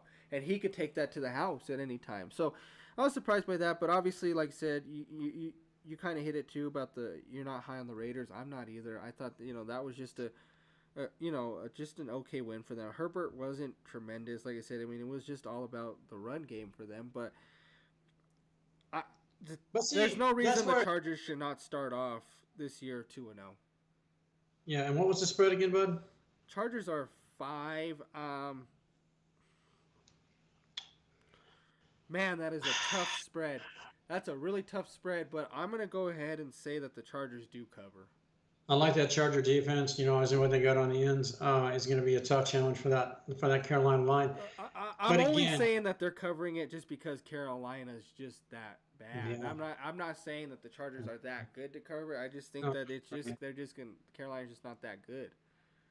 No, they're not. But at some point, again, my point with this, will wrap up with, again, I understand Harbaugh. It's just a work in progress. First season, you're not going to run the ball to a playoff berth. I just don't see it. You have to find way, some balance somewhere along the way. Yeah. And so credit to you, but you can't kill the kid either. He can't run like that every game. So you better start figuring out some other options, or it's not going to work. Yeah. But it'll work this week against Carolina. For sure. All right, next game we got Seattle at New England. Seattle is a 3-point favorite. This surprisingly, folks, if you'd asked Anthony and I about this last week, we'd have probably said, no, that's a dump game. Don't even bother unless you're a New England or Seattle fan. This actually could be somewhat interesting because Seattle showed what I thought was a fairly impressive defense against Denver week 1. And obviously we know what New England did against Cincinnati. I'm kind of surprised by that at home with New England being, the dog on that. Yeah. I'm with you on that. Obviously I was wrong in the game last week with Denver and Seattle. Obviously I was wrong in a lot of aspects because I thought Bo Nix would actually have a pretty good game. I did say he wasn't going to throw an interception. He did throw 2. But same thing. Geno didn't look great either. Obviously the Denver defense looks like they have a little bit going on for them, but Seattle on their part, they did take care of business. They looked okay. Obviously the run game, I really like. Kenneth Walker looked stellar in the run game, but I do like that Patriots defense. I like what they did to Joe. I mean, if you could shut down Burrow, right, what can you do to Geno? In my opinion, but they do have some weapons though. Obviously, Lockett is a good weapon for them, and Jigma Smith. They got Metcalf, but if the Patriots defense is for real, they'll show it here, right? Because, like I said, if you can go in and play Cincinnati and shut down a guy like Joe Burrow, Jamar Chase, and all that, and you can do that to this Seattle team, like I said, it'll show a lot about them. But looking at this, I do like New England. I am going to actually go ahead and go with New England in this game. So, obviously, Seattle won't cover, but I'm going to go with New England in this one. Yeah, and I think I went with New England too, but I like them at home. If it was in Seattle, maybe it'd be a little bit different, long road trip. And that's the other thing. Seattle's flying clear across the country. It's an early game, so there'll be that time adjustment for the Seahawks, for the players, and I think that leans towards the Patriots. It's kind of interesting to see now that the Bill Belichick effect, system-wise, because they stayed in-house on their coaching choice. Yeah. There's a system there and it works. There's a good defensive system there and it works. Yeah. Your offense has always been a question mark, but at the back end of all this, hey, whoever wins this game is tied for first place in their respective division. So that's good for them. But I do like New England here, obviously to win outright and just, I won't say keep the train rolling, but at least they look good enough to win week 2. For sure. Next game, this is a big game, Mike. We talked about one of these teams earlier. It's the Saints at the Cowboys. Dallas is a 6-point favorite. This is huge, right? Because like I talked about with the Saints, are they for real or was Carolina just that bad, right? This is a great defense that they showed off last week. Not a lot of offense from Dallas. It was a lot of defense.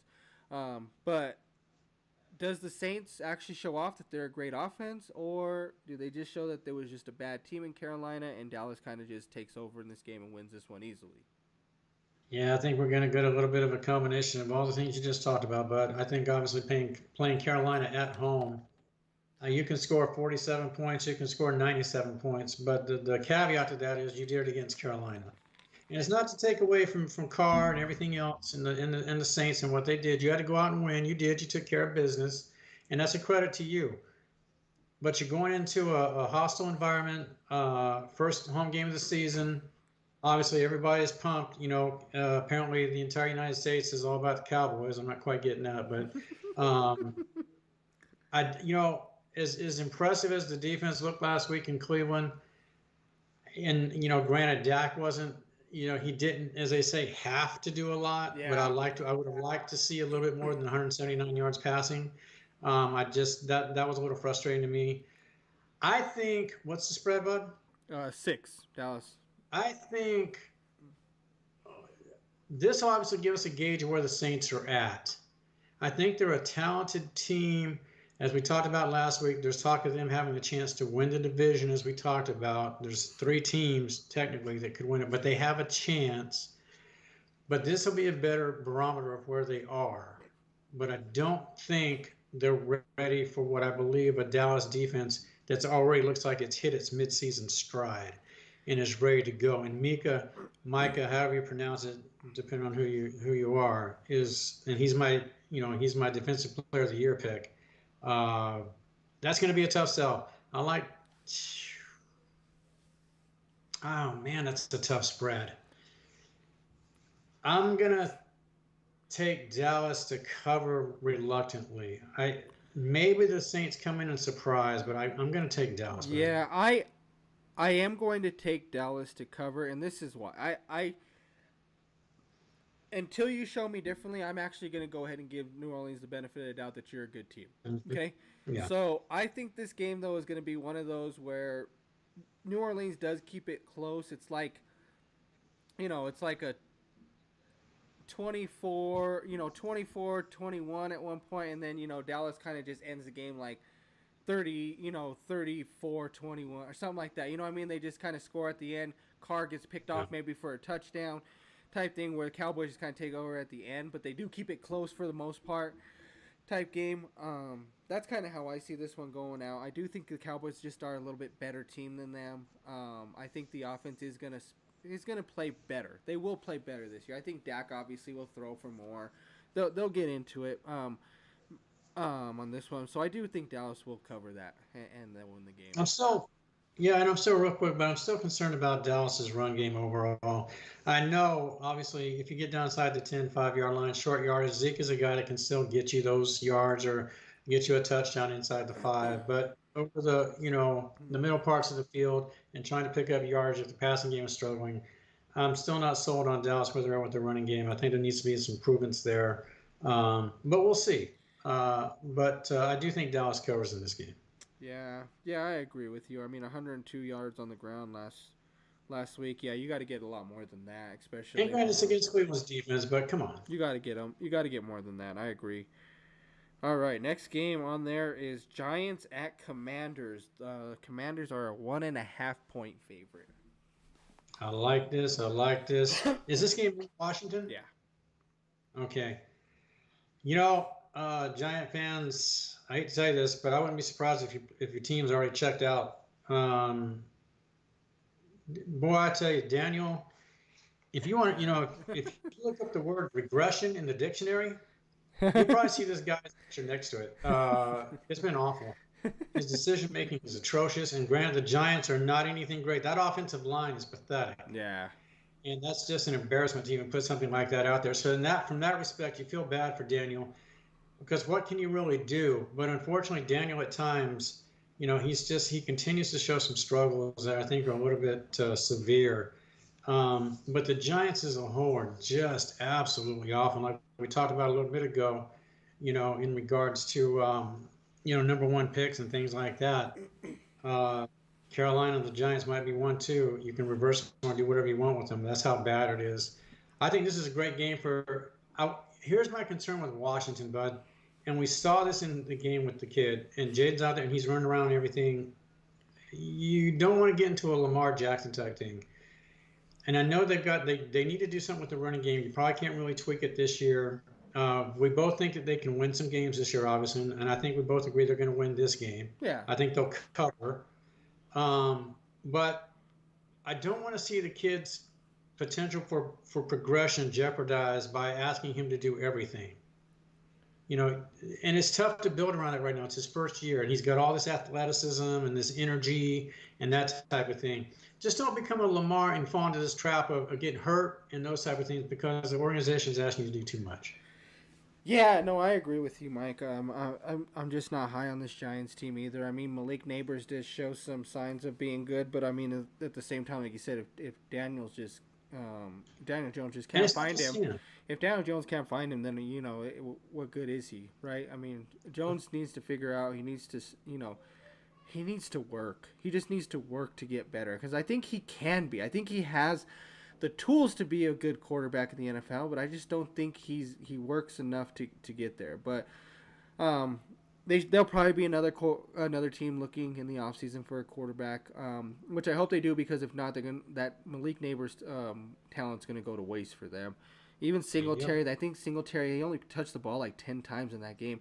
I know they were down, but Jesus, you got to give the ball down and let him run. He was 10 for like 37, I think, so it's not a terrible rushing average. So give the guy the ball, let him run, right? But I do agree. I think this will kind of be hopefully a better game for him, a better game to kind of run with it a little bit more, and not by actually run. I mean, just go ahead and try to take over the game. Throw the ball. You should be able to have some open wide receivers. You should be able to open up the run game a lot with them. So just go out there and do what you need to do to get the job done. But yeah, I'm good with Washington. I definitely think they cover on this one. Yeah, and the last thing I'll say about the Giants, but is Giant fans, it's not just the players themselves. I think in the offseason, you're at a point now where this requires a complete overhaul. The coaching's not working. It's proven itself out now. They had that playoff game a couple years ago. I get it, but it's not working. You need to start looking in a different direction. It's not just the players. You need a complete overhaul. Yeah. So we'll see what happens. But I literally believe the Giants at best, maybe looking at 3 wins. A good season for you guys, you fans, with the Giants might be 4 wins this year. It's just that bad. But but it's Washington. It would be a good win for Washington. Go to 1-1. So that'll be good for them to keep the motivation going. Definitely. All right. Last of the morning games would be the Colts at the Packers. Colts are a 3-point favorite in this one. Could have been a marquee game of the week if Jordan had been able to play. That's a huge loss. We talked about this last week and what we thought could be a fair expectation for the Packers and their backup situation. And if Jordan's out 6 weeks, if the Packers could find a way to split the 6, go 3-3, that's a win. I haven't looked at their schedule, but the Colt game was already going to be difficult enough because we saw what Richardson's capable of doing, and that Colt team is legit. Yeah. That's a legit football team. They didn't just step down and let the Titans or the Texans roll in there. I mean, they took them to the limit, and that's a good Texans team. Oh yeah. I love what the Colts did. I love this Colts team. Yeah. Honestly, I like it because before I knew what the Colts would be like, and I said this, obviously Richardson coming back, the Colts did have a chance to be good. But I needed to know that. I figured Houston would probably run away with the division, but as good as they looked last week, especially having to play Houston, I think the Colts are here. And I think they're going to try to make a push for not only playoffs, but I think they will give Houston a push for the division also. So I like what they have done. Obviously, like you said, I agree with you. This was going to be a huge game with Love probably being out there. But with them not having Love, I think the Colts do win this game. I do too. And I like that 3. I think it's gonna. I think they I probably do too. win by 3. That's probably it. I do too. Um, And it's unfortunate, if that ultimately the injury cost the Packers the season, so to speak. And by that I mean even if when Jordan does come back, if maybe it's just not enough. We talked about. I still think Jordan comes back. They win a few games while he's out. They get to the playoffs. You never know. We saw it last year with well, the I mean, Packers. Willis has enough. You know, he has enough He's got the weapons to be able to pieces. do it. He has enough Yeah, weapons to be able he's to got the get it going. coach. But the thing is, they got to get. I mean, they didn't go and get rid of Jones just for Jacobs to play the way he did in that game. Now, I get it. Field was awful, things like that.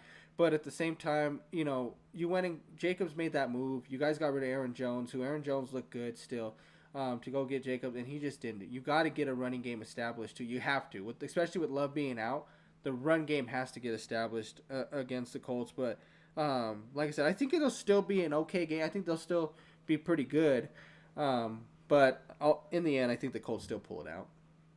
Yeah, and that'll be a good win for the Colts, like you talked about, bud. Get to 1-1, and keep the momentum going, as I just said. But that'll be a good win for them. People look at it; it's kind of a catch-22. The Colts could go in there and win it, but what's the storyline going to be? Yep. Well, what would have happened if? That's not the way it works. You go in there, you take care of business. You're not the one that's the Colts didn't determine this. You just got to go and take care of business. Now I might have taken the Packers if Jordan was there. I'll give anybody that, but it doesn't matter. Colts go in there and take care of business. That's what you're supposed to do. That's what you're a good football team. So you go take care of business. And I agree with you, bud. They will. They'll cover for sure. All right. Start of the afternoon games. We got the Rams at the Cardinals. The spread is even. Yeah. I tell you what. Now, you do have different thoughts about Kyler now after that game? I mean, he had a great game against Buffalo, didn't he? No, his second half was awful. His second half was awful. And when you don't utilize a receiver with the quality of Harrison, I get it, he's a rookie, but figure it out, dude. I mean, you got to get him involved. I know that's part of the play calling, but come on. But his second half was not very good, so I'm not giving him anything. But because of the injuries, and it's a divisional matchup, and road games can be tough, and here the Rams are playing back-to-back road games, I think that's going to work against the Rams, and I actually do because of the injuries more than anything. And I think Stafford can only compensate for so much. I really do. I think the Cardinals have enough to get a victory here, but it doesn't mean anything. It doesn't mean anything. Well, but you were the one. Didn't you have the Rams 12-4 though, and you're going to have them go 0-2 to start the season? Well, remember what I always say though too, but remember, injuries are everything. Injuries are everything. I get it, but at the same time, even if they're injured, they have to take care of a team like Arizona. No, I agree with you. They need to take care of a team, and I get it. Like you said, he did have a bad second half, but did he really have a bad second, or was Buffalo? Like I said, they played Buffalo. I think a lot of people, and I get it. There's a good reason why you have to say, well, pump the brakes on Buffalo, because they have showed us that they, haven't gotten past Mahomes. Josh can't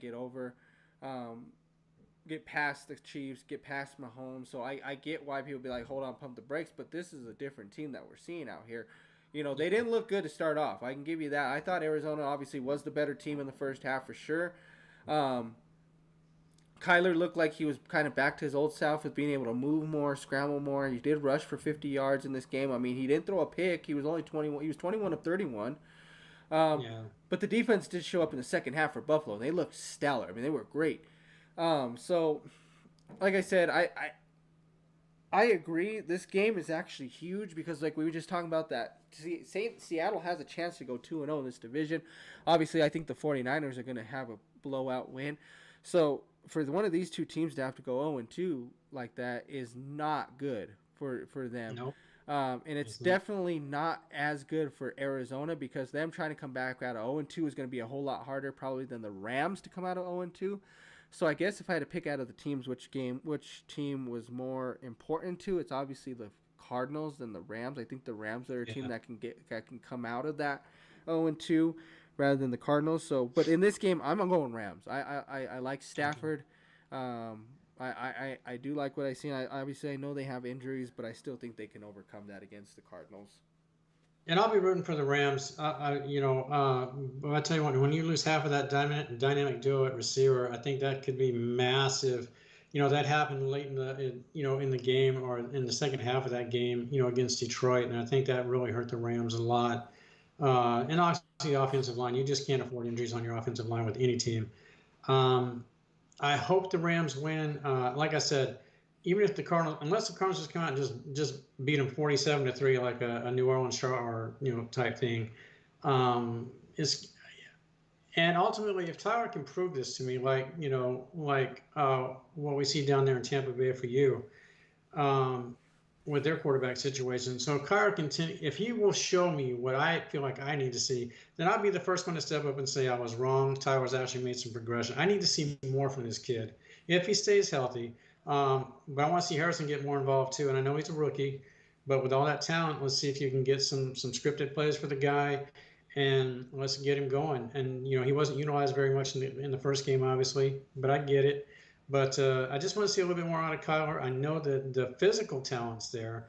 I want to see if the mental talent is rising to the occasion in the good decision making. So we'll see. But I do have the Cardinals winning this game. I think I'm actually going to give them the cover on this. Okay. Yeah, just a slight cover. Okay. Well, let's see here. After that one, we do have Steelers at Broncos. The Steelers are a 2.5-point favorite in this one. Oh, I tell you, we know, you and I have talked about this. We won't go into this again, folks. Anthony and I have talked about the importance of preseason, so we're not going to go there. Mm-hmm. But here's a good example. And it happened in the Chicago game, too, with Calab. But here's a prime example of what happens with all the hype and everybody getting, rock star-ish over what's going to happen. I mean, again, Bud's talking about people picking Chicago in the Super Bowl, and that's just absolutely asinine. That's not going to happen. Everybody's talking about Bo Nix being Rookie of the Year. That probably is not going to happen. Folks, these are the type of things that come to fruition when this is what Anthony and I are talking about. Preseason has nothing to do with the real season. And you saw that in week one. Now, Chicago got the win based on their defense. Denver had a good defensive performance, I thought. But offensively, there were some struggles there. They have a great running game. They have got a dual threat running game that if they utilize it right, if Sean will utilize, kind of like what you're talking about with San Francisco and those type of things, but in a couple other teams, get them out there, let them run. Let's see what they can do. You've got to give these guys a chance. If they're showing you the yardage, go with it. Yeah. So you got. This is a big game for Bo, bud. This is a big game for. Yeah. Real quick, but here's my take on Bo, folks. If he struggles in this game, and what concerned me was him going to the bench and literally looking like he's just in almost panic mode. He's got his hand in his head, his head in his hands, and he's just showing all these frustrations. I get it. But if this continues, you're going to need to pull this kid, let him settle down, put the center out there. You can't pull him. Well, no, I get it, but I get it. But if he's going to come off the field, and he's just this guy who is so completely. This is what Denver wanted. Denver wanted to go and get this guy. This is their guy. This is the guy that was supposed to be it, right? He's the guy. This is one we're ready for. He fits the Sean Payton scheme. Yeah, right. He was checked down all game. Check down this. Check down that. 130 something yards he threw, with 2 picks. 130 something yards with 2 picks. Check down. You're gonna tell me that you're gonna go against the Steelers defense? That's what I'm worried about. TJ Watt is going to have a field day against that Denver offensive line. And we saw that pick into triple coverage in the end zone against Seattle. You cannot make this throw, and you did. And you can't make that throw. And you know what? You know what's going to happen too? Regardless, I don't think Russell Wilson was hurt. I don't think he was hurt last week. I think he should have played, right? But in the end, he's going to play this week. You know why? Because Tomlin's going to do that. Tomlin's going to say, Go ahead, Russ. Our defense has this because that's the only way Pittsburgh is going to win anyways this year. I don't care what it is. Justin Fields and Russell Wilson is not going to be the reason that the Steelers win anything this year. Okay, yes, that's how I'm going to put it. So if they are going to win, this is going to have to be the 78 Steelers, right? The steel curtain. This is what it's going to have to be for them to be able to win something. That defense is very, very good. I like what they do there on the defensive side there. I like Tomlin, what he does with his defense. They are always good. They find a way to be good no matter what's going on, whatever. So the Steelers win this. The Steelers do cover this, I believe. I'm not happy with what I've seen with Bo Nix in this first game. Holy crap. Yeah. I would rather him go out there and be 21 of 40 for 240 yards and 3 interceptions, because at least you threw. That's because this is supposed to be your scheme. This is what you're supposed to do. You air the ball. You make the plays. At least you're throwing it, not sitting here telling me you're just check down. That's your scheme? That was your scheme, Sean, was to come in and be like, Bo, take a few hikes. If you're not there, just go ahead. And somebody will be just sitting open. Why? Then let it fly. But like you said, you want to bring him out. Who? Why would you bring him out? You cannot do that. This is who you want. This is your franchise. It wasn't just a guy you picked because you didn't have a choice. You had plenty of time to move up. There was plenty of quarterbacks in this draft you could have made a move for. Absolutely could have made a move for. But Bo was supposed to be your guy. So I'm sorry, Bronco fans. I am a Bronco fan myself, but I'm not falling for this. I'm not dealing with this. You got to show me something different, and until you do, I got Pittsburgh beating them. Yeah. I got them covering, and I'm sorry, but I hope there's something different. Let it fly. Like I said, I would rather watch him throw for 40 times for 200 and something yards and 3 picks. So at least I know he's letting it fly rather than just throwing check down. I mean, 130 something yards, and you only threw the ball what, 20 something times, and you threw 2 picks still?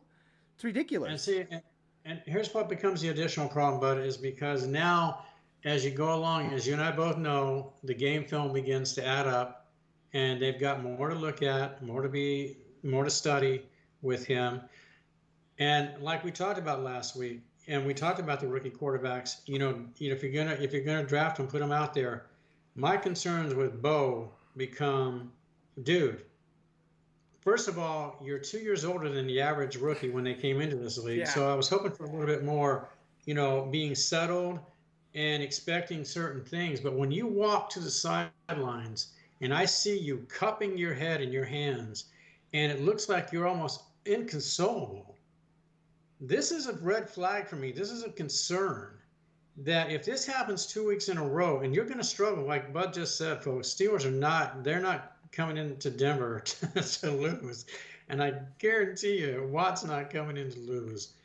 And it's going to be a tough game to win. I actually have Pittsburgh winning this game. But if Bo struggles in this game and he's over there on the sideline just showing these signs that he's just so absolutely overwhelmed, if it's going to be that bad, then apparently since Stidham feels he should start for half the teams in the league. It's like you said, throw right? Him out there. It's like you said, he's 2 years older than a lot of these guys.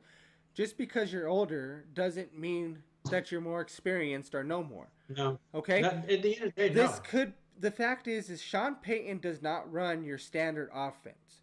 He may not know what the heck is going on here. That's not to say, though, why didn't you go get somebody like a Jane Dad? Your offense was ran by Drew Brees, who ran it perfectly, right? He wasn't a running quarterback. But also you've had a guy like Taysom Hill, who is a running quarterback, who can run the same thing. Why wouldn't you go get somebody like a Jaden Daniels, who can run and throw the ball at the same time? And he would be great for your schemes. But no, you went after Bo Nix instead, thinking this is the guy. Oh, he's a lot older, more mature. He's been around a little bit longer. He should know. No, he looks like he doesn't know what is going on. And so the other thing is, though, is where was this during the preseason then? Well, remember, guys, like we said, you do not play the front tier defenses when you play in the preseason anymore. Second tier defenses. Exactly. So what you're seeing out there is a bunch of guys that didn't make the team, some that are on practice squads, guys that are just on the bench that he went against when Denver started off 3-0 in the preseason. Yeah, right. Here's the reality. He's not prepared. He's not ready yet. This is a hit on the franchise. This is a hit on Sean Payton. He should have been more prepared. He should have been ready. Now, I'm surprised the game was as close as it was. I mean, 26-20, the Denver still had a chance to win it. That's all due to the defense, in my opinion. Defense is going to have to step up and do more. They're going to have to be like the Steelers if they want any chance to do anything. Exactly, but in that statement right there, the defense is going to have to step up a bit more. So what does that say? You're right back where you were before. It's every year with the defense having to compensate. And the last thing I'll say about this game, folks, and this is more to Sean,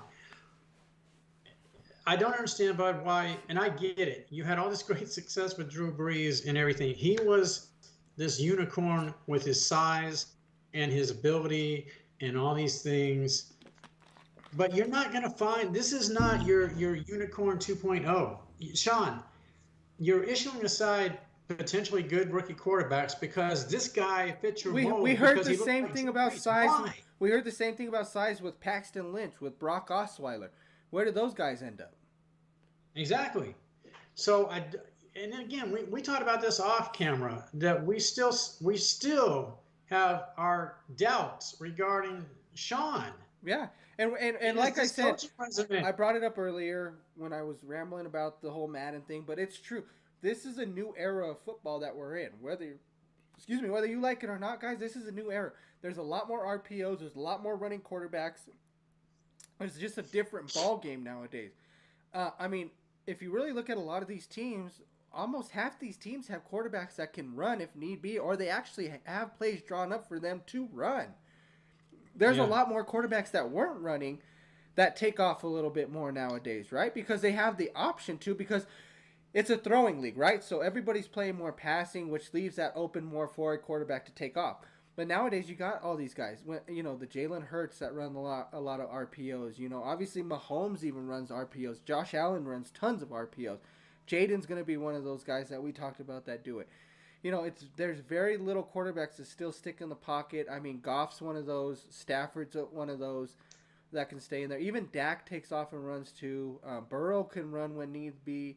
Obviously, Lamar's huge on the RPO. So there's a huge amount of quarterbacks that do it. So it's just a different time frame now where it might not be where you've always been used to that in Denver, right? Because we had Elway, but Elway was a scrambler. Elway wasn't a runner, right? Elway's a scrambler. So people would say, oh, well, Elway ran. He ran when he needed to, but he was more of a scrambler to get out of situations and then get rid of the ball with his strong arm. So there's a difference between a runner and a scrambler. But then the other one that had success was Manning, right? But Manning, pocket quarterback. He didn't throw it. So we try to look at what used to work for us, right? And what used to work for us were pocket passers that could kind of move around, that were big and strong arm. That's not the game plan right now. That's not what used to be. The best quarterback that ever played the game, Tom Brady, did not have the strongest arm, was not a mobile quarterback, okay? I get that. But he had a flaw of not having the strongest arm. He was just smart. There's just ways you got to find in the quarterbacks that are good for your team. Bo Nix was not correct for this squad, and I said it from the beginning. They should have went after somebody like a Jaden Daniels if possible, but it's going to only hurt them probably later on, what I think. But I hope they could figure it out. I just don't think they are against this week because it's just too good of a defense he's going to go against. Yeah, last two things I'll say about this game, but when I looked at the schedule, I had the Broncos starting the season 0-4. I'm just not impressed by what I see. And with this game, if the Steelers do lose, that's recoverable, obviously. You're 1-1. But they've got a lot of positives with that defense. And you've got something to work with Fields and obviously Russ, whatever you do with that. Denver loses this game. That's basically devastation. It really is, because the schedule's only going to get a little bit tougher. You really haven't even touched on your division. Oh, yeah. You're going to go 0-2. The Chargers should go 2-0. Yes, and then tough. obviously moving on to the next game too, we got the Bengals at the Chiefs. That's this next one. The Chiefs are looking to go 2-0 in that division. Also, if they go 2-0, Chiefs go 2-0, Denver goes down 0-2. I mean, yeah, it's going to be tough for you to come back, especially get the Chiefs, right? Yeah. In your division, yeah. I mean, a lot of people. I mean, I would say if not 99.9% of people have the Chiefs probably winning the AFC West, no matter what, right? And this game right here is tough. I mean, Kansas City is a 6-point favorite. But, like we brought up before, Burrow always finds a way to beat them, right? Now, I get that Kansas City has beaten Cincinnati recently the past few times, but Burrow was not playing, right? He was injured. He was out. Does that change anything? Does Burrow come in here, go into Arrowhead, and beat them? If they do, what does that say about Cincinnati? What does that say about Kansas City? I mean, is Kansas City, does that hurt Kansas City being 1-1? Does Kansas City really need to go in there and take it to Cincinnati and kind of tell them, you guys are done? What do you think? For me, and we talked about this before we jumped on tonight, and I told you a lot of people are hyping up Cincinnati to win this game in part because of what you said about Joe and Cincinnati having Kansas City's number. Well, I'll tell you what, but we talked about this last week because Kansas City played the Thursday game, from our last broadcast. So we had what we saw with the Ravens and the speed. This is week 2. This is now 10 more days that Kansas City and Patrick have had to acclimate to the receivers. Obviously, what you got, the running game, defense looks pretty good. People can hype this up, and maybe Cincinnati has some magic touch. I don't know. They've got these receivers right now with the distractions and the contracts and not being happy. The running game's suspect. Joe's even looking suspect, at least off the first game. I think it'll correct itself again. I had Cincinnati going Super Bowl. That's 100 years down the road. And what's the spread? 6. KC. I don't. Yeah, if this were further down the line, say week 7, if Cincinnati had a chance to show a little bit more and they're healthy, maybe I would expect a little bit more out of Cincinnati. I don't believe that's going to carry over here. What I saw from Cincinnati, New England, that's concerning. And I'm not taking away anything from New England defensively. That's a home game. You lost to the Patriots. You were favored in this game, and you really did nothing in this game. Yeah. I mean, that was pretty disappointing, and I just can't see them going into one of the loudest stadiums in the league. A team that's added all this speed. Patrick is Patrick. Kelsey is Kelsey. Yada yada yada. I'm going to take Kansas City to cover. All right, Mike. I'm going to do something this year. I'm going to make a bold prediction. Okay, Uh-oh. we're going bold prediction, folks. Early in the year, but I have brought this up, and I'm going to go, since we have our podcast, and I'm going to say this while we are live. I brought it up to you before, Mike. I have told my dad this before. After watching Cincinnati last week lose to New England, watching them I just don't think. I have mentioned to you before, right, that I felt like Joe Burrow was just going to be Dan Marino. Get to one Super Bowl, and that's it. I think it's true. I think this is it, guy. I think Cincinnati is not the team that we thought. And I hate to say it, Mike, because I know this is your Super Bowl team. I know. But I'm not. And what I've seen from Kansas City, the fact that they only keep getting better, it's gonna. I don't think this is gonna be a very good game. I think a lot of people would like it to be. Me personally, I would love it to be, right? I want this game to go to the end. I'd like to see an overtime game. I'd like to see Joe get his groove back, possibly, this and that, because I think a lot of people would like to finally see Kansas City's reign and get some new teams in there. But at the same time, Kansas City keeps doing what they're supposed to do, right? Mahomes is unstoppable, so Kansas City's going to win this game. I don't think it's going to be a good game. I think they do. I think they're going to kill Kansas City or Cincinnati. Yeah. I think they're going to make a statement in this game that it's no longer around. And my bold prediction even though, like I said, it's still early in his career, I get it, but I think Joe Burrow is just going to be a Dan Marino. I think he's going to put up the numbers. He's going to look good. He's going to have good teams that just can't get him there, and he won't make the Super Bowl again. I do not see this again. He's in a time frame now where he came in with really good quarterbacks, Mahomes, Allen, Lamar, right? Those were his first ones. Now, guess what? Now he's going to have to add Stroud in there. Richardson's now coming in there, right? You're going to add Tua's now making a little bit of a push depending on what happens with him, right? Yeah. Now, even a Herbert. If Herbert finds a way to make something happen with Harbaugh, right? You're adding more players to you that are getting better. There's more quarterbacks that are getting better than when you just had to only deal with Allen and only with Mahomes. Now you're going to have to deal with Stroud. You're going to have to deal with these other great quarterbacks. I don't see this happening. The fact, like you said, I don't know what's going to happen with Chase. I don't know what's going to happen with Higgins. He might not have either one of those guys next year. Then what? He already lost Mixon. Mixon still Yeah, looks like he just can about run the to say that. ball, right? Because he had a tremendous game with the Texans. I think Cincinnati is on a downfall. I think they're going to show it against Kansas City. And I think, like I said, my bold prediction is we will not see Joe Burrow in another Super Bowl again. Yeah, and that bums me out, but I absolutely agree with you that that could seriously become a reality.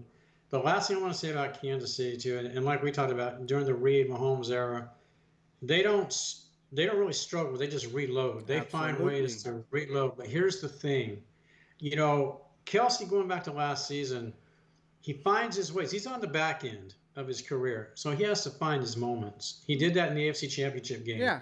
You know, he's okay. This is a game where I'm going to need to step up. I'm going to See. need. This is. I agree with you, Mike. And I'm sorry to cut you off real quick, but I agree with you, No, and no, I need no, to say no. this because you are absolutely right. Kansas City went and reloaded, which means now Kelsey does not need to do the extra step that he was. Exactly. It's only when I need you. You know what? It's like with Gronk Exactly. in Tampa Bay.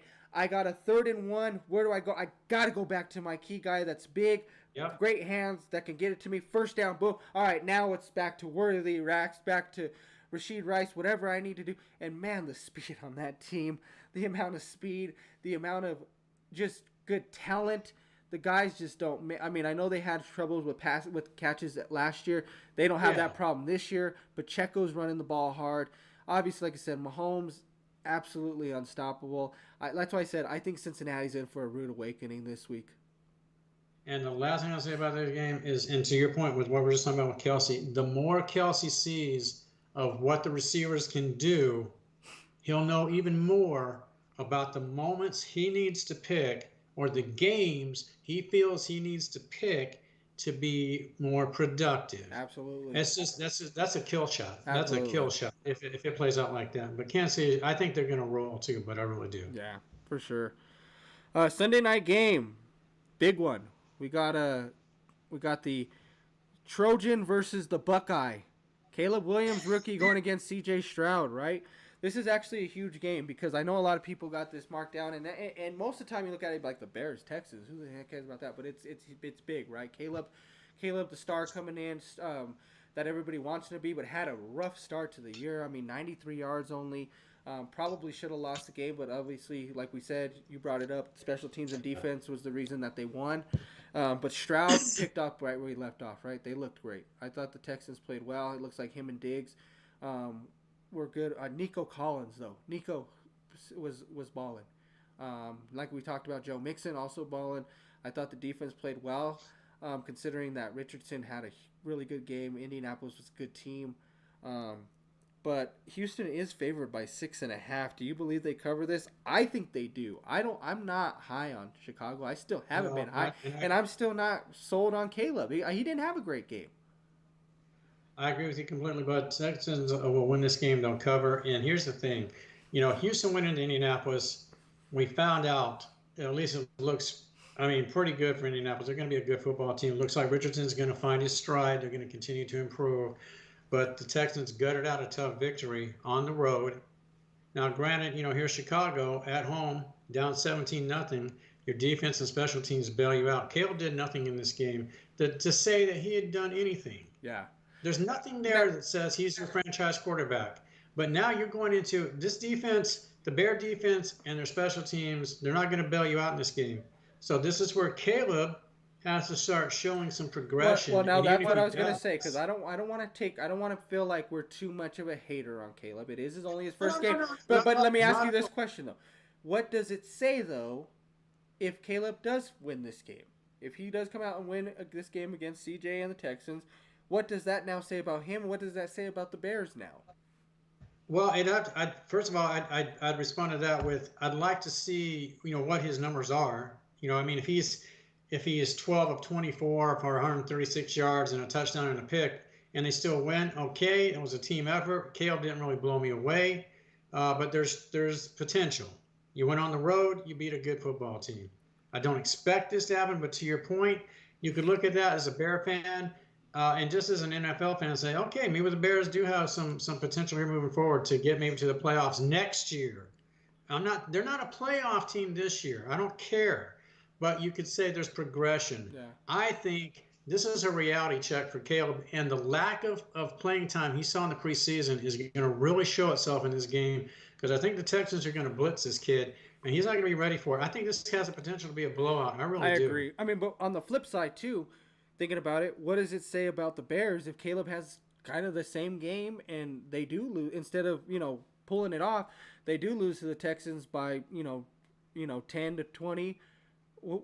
What does that say about Caleb at that point? What do you do? I mean, you just got rid of Fields after making him your number one pick. You do everything to go and get this guy Caleb. For him to have two subpar games, very bad games, back to back, and this is supposed to be your franchise. Do you just let it ride? Do you try it? You brought up with Knicks, you got to get him out. Do you pull him at any point, or no? You can't because he's your first round pick. You got to let him go. What do you do? I saw the Bear game, but I saw the Bear game with the Titans. Yeah. And now I did not feel that when Caleb was on the sidelines and they were down 17-0 and he was making a couple mistakes, I did not see him on the sideline conducting himself like Bo was. And that's why I had real concerns about Bo because I really think if that Pittsburgh game becomes a struggle and he shows the same signs, maybe you do have to look at pulling him just to step aside and let your backup come in for a little bit. I didn't see that with Caleb.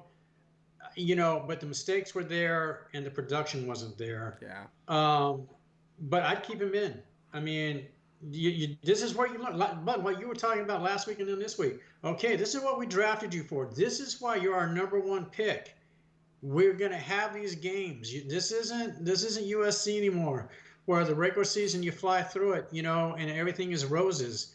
Every game is a struggle now. So this is your learning curve. But this is also on the Bears. You're the one who didn't put him out there.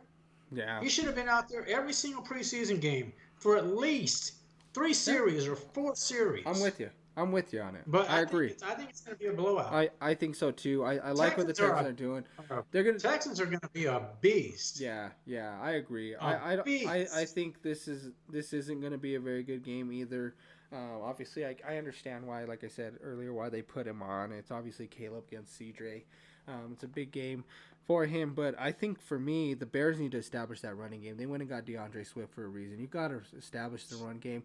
That way, you can allow Caleb to kind of cook a little bit more when they realize you're trying to go into that run game. You kind of open up play action, then you kind of get him on the run and let him do what he does on the run. He's a good ball thrower on the run. So get him moving. Let him open up the passing game a little bit, but you got to get the run game established. That's how you're going to do it, but I just don't see it happening against Houston at all. But real quick with Stroud, would you agree with me that, let's say, we know how great he was last year. If this kid continues to ball out, I believe he has the potential to reach elite status. I'm not talking Patrick. Patrick's on a whole level of his own. But I think obviously, the thing for me, though, I need to see Stroud in the playoffs. I need to see him, what he does. I need to see exactly what kind of quarterback he is come playoff time when they have a really good team like this. Get to the playoffs first. Let's see what you do because, I can't sit here and say he can because I didn't put Lamar in elite status for a long time because he wasn't winning in the playoffs. He wasn't doing what he was supposed to earlier.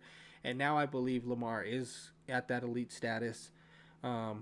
I'm giving Joe Burrow not even the benefit out to make another Super Bowl. So I'm pretty strict on how I put him. So I don't have CJ up there yet. Let me see what else you can do. Keep going.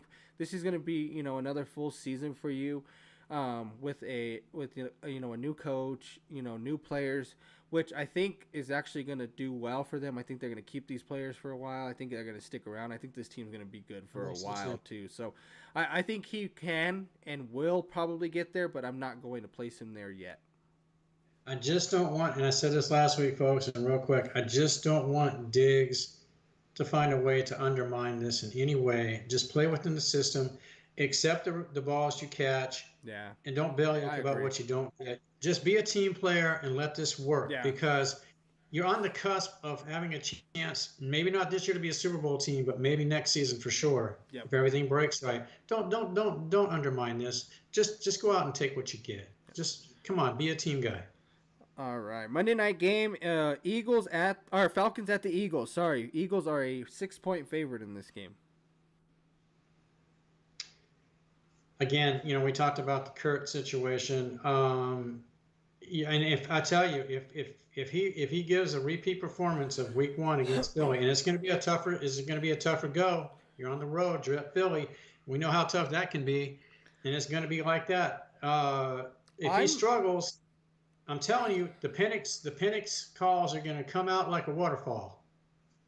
I'm not high on either one of these teams. I didn't like what Philadelphia put out in that I game. didn't like their defense Jalen strong at Hurts all. didn't look great at the beginning of that game. He threw some terrible picks in He had that some game. nice balls. Yeah, he had I some mean, picks. he had some That touchdown he awful threw to picks. I Brown, mean, yes, he did that was make some spot. good plays, but that's the thing about Jalen Hurts is that's the type of quarterback he is, and the defense is not stellar. That defense is not No, what it used to no. be at all. Um, this is one of those games where it sucks because you could see Kirk Cousins kind of cooking in this game on the defense. But the problem with this is that he needs this game to be a 2 o'clock or an 11 o'clock game because we all know what Kirk Cousins does on primetime games. If this game, this is funny to say, but this is the Kirk Cousins that we all know, and everybody knows exactly this is, when I put it out this way, is, like I said that, if this game is a 2 o'clock or an 11 o'clock game, I'm going Falcons. I think Kirk Cousins, this is the defense he needs to play against with the weapons he has. I think they can run the ball really well, which will then open up Kirk to throw more.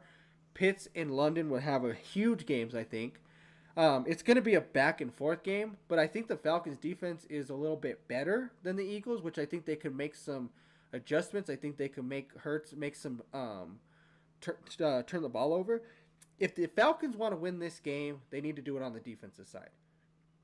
Because Kirk Cousins, like I said, it being a Monday night game, it's prime time. He does not show up on primetime games ever.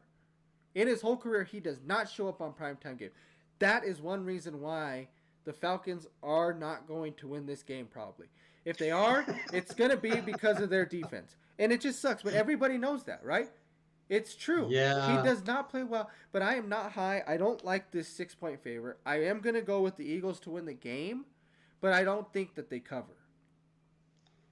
I tell you, and these are some of the things. Now Brown's not playing in the game, so Hurts is going to be minus a weapon. Um, He got Here's the Devontae thing. I don't. anyways. It's still good. Yeah. You got to take a Bama Um, wide receiver over anybody anyways. I know Kurt's coming off the injury. Maybe that play is playing a part in his mind. Maybe having Penix in the wings is on his mind. I don't think it should be. The injury I get. Maybe you're having some issues, and maybe that's in the back of your mind. He has the prime time, abysmal performances, and I really do. And maybe he's going to feel pressure to perform, and maybe there's going to be some mistakes made. And if that happens, I'm telling you, the Penix calls are going to rain down like a waterfall, and that's all they're going to be talking about in Atlanta and some places around the league. That man, Kirk's been overpaid. It's time to put Penix out there, and we'll see what we got. And I'm not even sure. And I thought maybe the Broncos should have drafted Penix, but looking at Penix now, Bud, and his back issues, that's a big stretch. And I don't know what kind of expectations you can put on that kid to revive your franchise, but we won't know until he eventually gets out there. But if Kurt struggles in this game, and I mean it's bad, or he throws a game-losing pick, I'll tell you, to be 0-2, and you got Tampa, maybe they don't go 2-0 with Detroit on the schedule, but if they do, and you're already 2 behind Detroit, wow, you got some massive problems, and your expectations are beginning to slowly fall. What Kurt needs to do is stop trying to be the hero in every game. Yes. Just go Yes. out and just play ball and win the game. You don't have to be that guy that has to throw for 350 yards and 4 touchdowns every single game.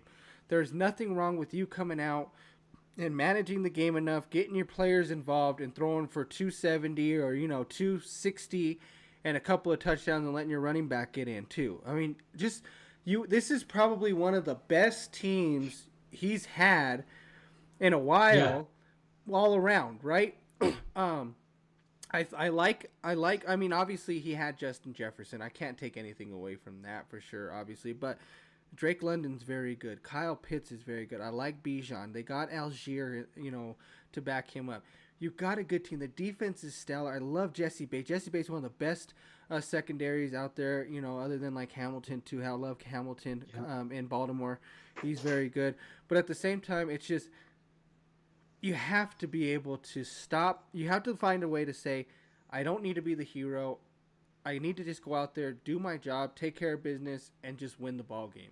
That's what he needs to do, and stop worrying. Because I think that's what it is. I think the lights, the cameras, all this, and it's like I have to show out on primetime time. Not everybody plays on primetime shows out. Yes, some do, but those are the greats. Those are the legendary ones. And I'm sorry, Kurt, but nobody's gonna sit here and say that you're legendary when it's all said and done. That's just how it is. But you are still a very good quarterback in this league. I think you could be a great quarterback. You just need to put in the work for it. And I think at his age now, but I mean, he's getting up there. He's on the back. He is. But he could still do it. But and I thought the Falcons greatly overpaid him to come into Atlanta and try to salvage things. We'll see what happens. You know what I'm really hoping for the Philadelphia game, and I don't think it's going to happen. I want the Falcons to come out with the red helmets and the black jerseys, the white pants. That's what I want. That'd be cool. I wish they'd do a game where the Eagles have the Kelly green and the Falcons have the red helmets and the black jersey type thing. You can't do that because it's dark on dark, but that'd be a cool throwback game. Cool. But I'm gonna take. I actually do. I agree with you. But Eagles to win.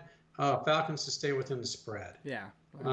But the Falcons are just going to come up short. I just hope it's not Kurt, just making a bad read, and that's what cost him the game, because that's just going to cause a lot of problems. Definitely. We'll see what happens. For sure. Well, everybody, thank you again for tuning in this week. Hope you guys enjoyed it. This is great. We're enjoying. We love that football season is back. We love being able to talk over it with you guys. So please, once again, just get it with us in the chat. Let us know what you guys got for your picks this week. Let us know how your guys' picks were last week. I think we didn't do too bad last week on our picks too, Mike. But like I said, guys, once again, thanks for everybody tuning in. Please remember to hit that like and subscribe button. That like helps us more than you guys think. We should be back again next week. Talk over some more great football. Week Hopefully 3. We see. But already going to be week 3 coming up next week. These things fly by like crazy, Mike. But like I said, once again, folks, let us know in the chat how you guys have felt about the season so far, how your teams are doing, and anything surprising for you guys these past few weeks too. Yeah. And as I always like to say, folks, this person next to me, what you see, what you hear, doesn't happen without this gentleman.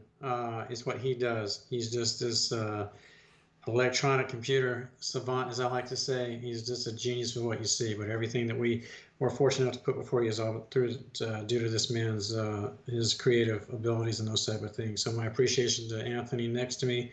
And as he says, we look forward to sharing our enthusiasm for the game next week. And we'll talk week 3, see what we got. Sounds good, everybody. Everybody enjoy your night. Have a good rest of your weekend, and have a good week next week.